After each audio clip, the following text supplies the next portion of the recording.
పాలు నీళ్లలో కల్తీపై ఎప్పటికప్పుడు పర్యవేక్షణ చేయాల్సిన ఫుడ్ సేఫ్టీ డిపార్ట్మెంట్ స్థానిక సంస్థలో శానిటేషన్ హెల్త్ విభాగాలు లోపభూయిష్టంగా తయారయ్యాయి. రాజమండ్రిలో పాల కల్తీ ఘటనలో 5గురు చనిపోవడం వల్లే ఫుడ్ సేఫ్టీ యంత్రాంగం పనితీరుపై చర్చ మొదలైంది. రాజమండ్రిలో ప్రత్యేకంగా ఫుడ్ సేఫ్టీ యంత్రాంగం లేదు. మున్సిపల్ కార్పొరేషన్ హెల్త్ విభాగం అడపాదడపాపై తనిఖీలు చేస్తుంటారు కానీ నగరాల్లో పాలపై ఏనాడు శాంపిల్ సేకరించడం లేదు. ఈ నేపథ్యంలో అసలు ఫుడ్ సేఫ్టీ యంత్రాంగం పనితీరేమిటి, కార్పొరేషన్ పరిధిలో ప్రజారోగ్యంపై ప్రభావం చూపే నిత్యావసర ఆహార పదార్థాలపై ఎలాంటి నిఘా ఉండాలనే అంశంపై retired municipal health officer doctor M V R మూర్తితో మా ఉమ్మడి తూర్పుగోదావరి ప్రతినిధి శ్రీరామ్మూర్తి ఫేస్ టు ఫేస్.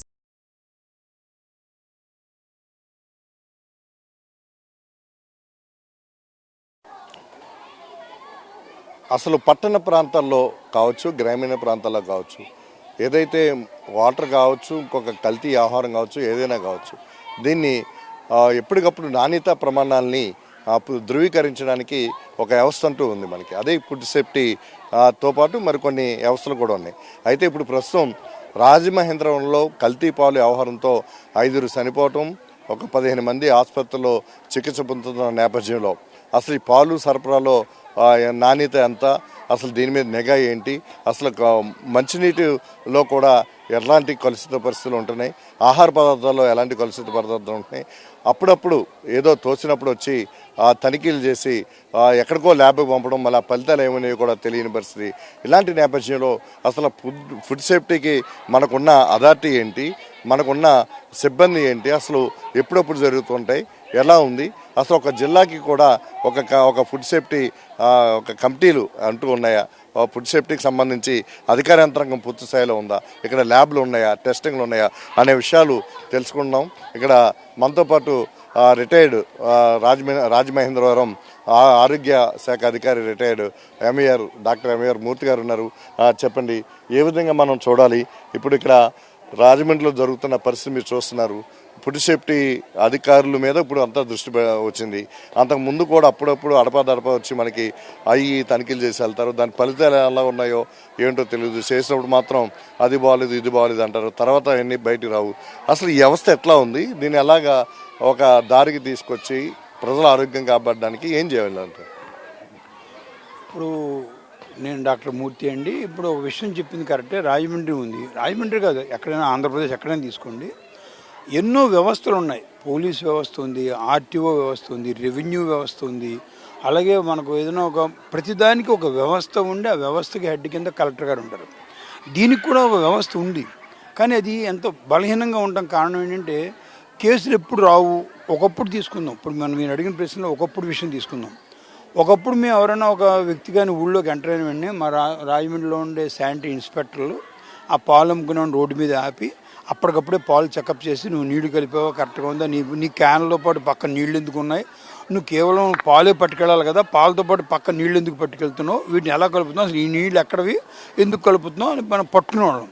తర్వాత వ్యవస్థని వాళ్ళందరూ మొత్తానికి దెబ్బలాడో లేదా వాళ్ళందరూ పెద్దవాళ్ళతో కలిసి సిస్టంలో మార్పు చేసి ఏం చేశారు, పాల వాళ్ళని మేము పట్టుకోవడానికి వీలు లేకుండా రూల్ తెచ్చి మొత్తం పాలు పట్టుకోవడానికి మేము ఆగిపోయాం, రోడ్ని పట్టుకోవడం మానేసాం.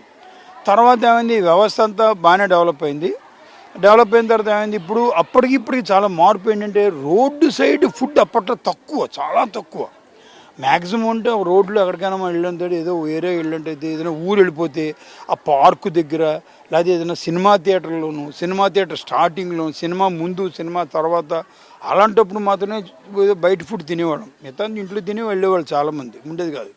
ఇప్పుడు ఎలా తయారైందండి వ్యవస్థ, ఎంటైర్ ఇంట్లో ఉన్న ప్రతి వ్యక్తి బయట తినకుండా ఉండలేదు.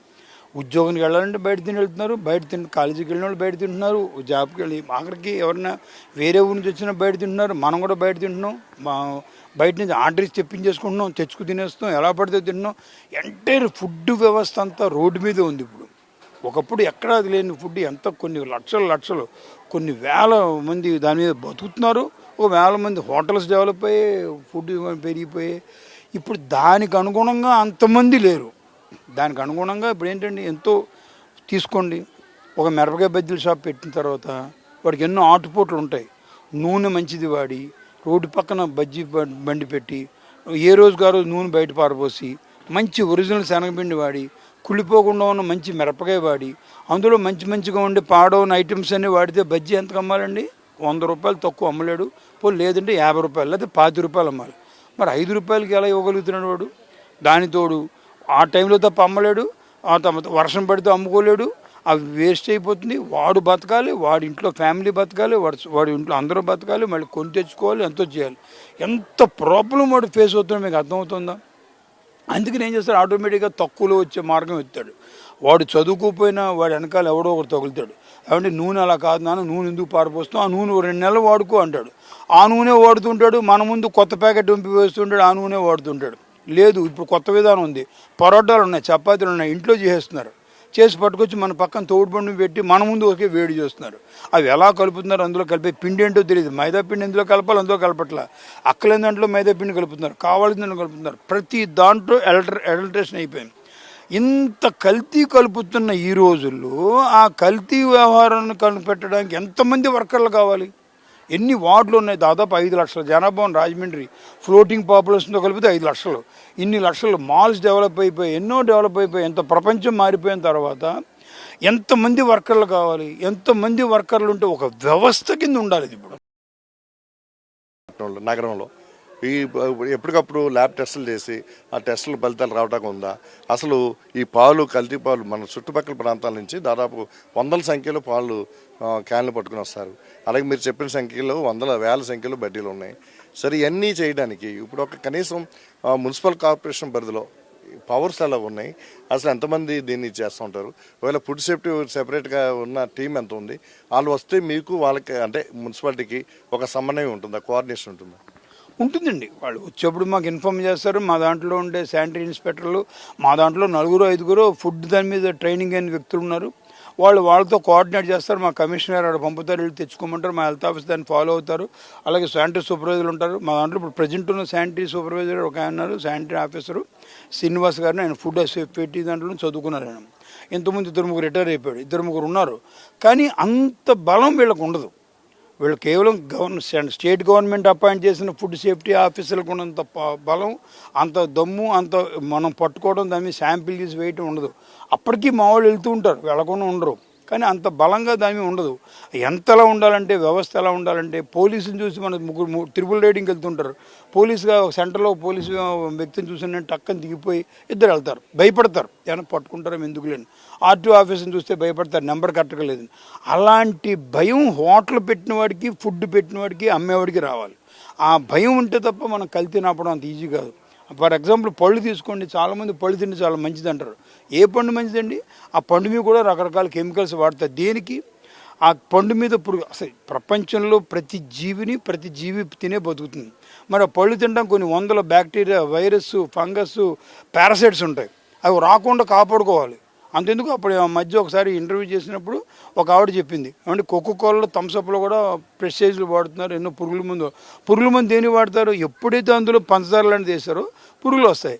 మీరు ఎప్పుడన్నా అబ్జర్వ్ చేశారా? ఒక్కడ స్వీట్ షాపులో ఈగలు ఉన్నాయా? ఒక్క స్వీట్ షాప్లో చీమలు ఉన్నాయా?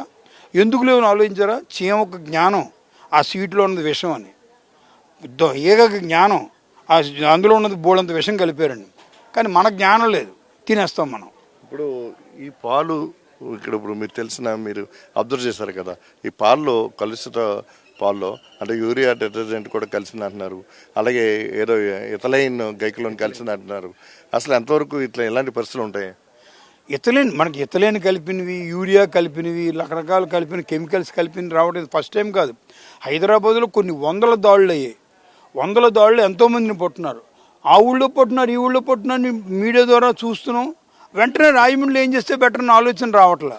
ఇప్పుడు కూడా మాకు సపోజ్ మా వాళ్ళు లేదా గవర్నమెంట్ ఆఫీసర్లు ఎవరో ఒకరు కలెక్టర్ గారు వార్నింగ్ ఇచ్చారు, గబగబా 4-5 ప్యాకెట్లు మనం పట్టుకుంటాం.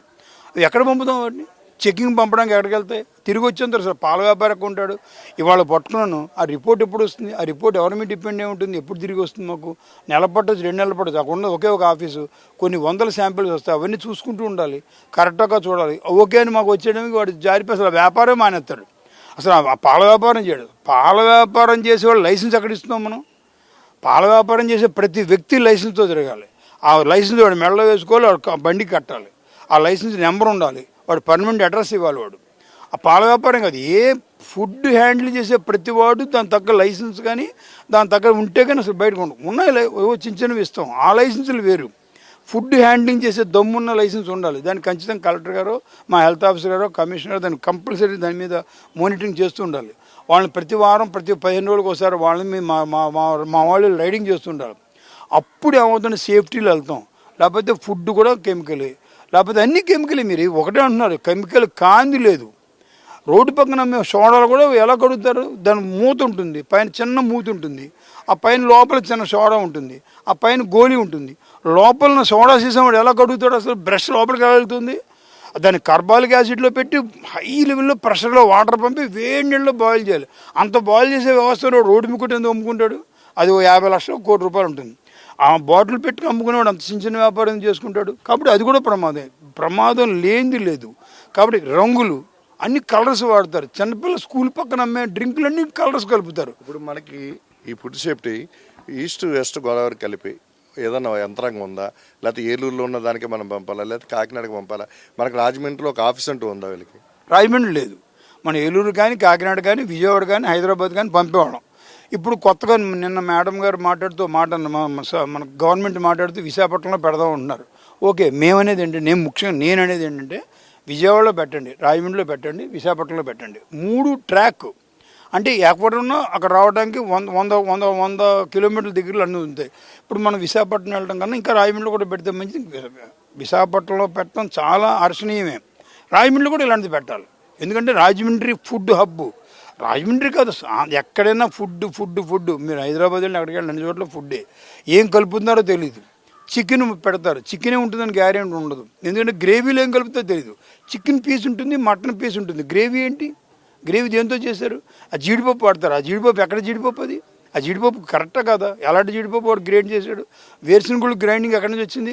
ఆ గ్రైండింగ్ ఎంత మంచిగా వాడుతున్నాడు, చెడు వాడుతున్నాడు, ఆ కారం ఏంటి, ఉప్పు ఏంటి, ఏమీ తెలియని పరిస్థితి కాకుండా ప్రతిదీ లిటరల్గా తెలియాలి. పైన వాడు డిస్ప్లేలో పెట్టాలి, నేను అమ్మే ఐటెంలో ఇవి కలుపుతున్నాను అని పెట్టాలి. అంతే, అది అప్పుడు కానీ మనం కలిసి ఫైనల్గా అధికార అంటే ప్రభుత్వం తరపున మనం ఏం చేస్తే ఈ ఆహారం కంట్రోల్ అంతా కూడా చేయగలం? ఆహార పదార్థాల్లో అంటే 100% కాకుండా కొంతవరకైనా కంట్రోల్ చేయాలంటే ఇమీడియట్గా ఎలాంటి చర్యలు తీసుకుంటే బాగుంటుంది? మనం ఎలాంటి చర్యలు తీసుకోవాలన్నా దాదాపు 1000 మందినే కావాలి.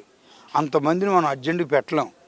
అందుకని ఏం చేయాలంటే మన శానిటరీ ఇన్స్పెక్టర్లు ఉన్నారు, శానిటరీ మేస్త్రులు ఉన్నారు, వాళ్ళని కూడా ముందు దీంట్లో మీటింగ్ పెట్టి వాళ్ళకు కూడా ఫుడ్ సేఫ్టీ మిషన్ నేర్పి కొంత ముందు ట్రైనింగ్, అంటే ఎలాగైతే హోమ్ గార్డులు అనేవాళ్ళు పోలీస్ వ్యవస్థకి సహాయంగా ఉంటారో ఇప్పుడు ఫుడ్ సేఫ్టీ ఆఫీసర్లకి కంపల్సరీ రాజమండ్రిలో ఉండే శానిటరీ ఇన్స్పెక్టర్లు, అన్ని ఊళ్ళలో ఉండే శానిటరీ ఇన్స్పెక్టర్లు. అంటే శానిటరీ ఇన్స్పెక్టర్లు, హెల్త్ ఆఫీసర్ పని ఏంటంటే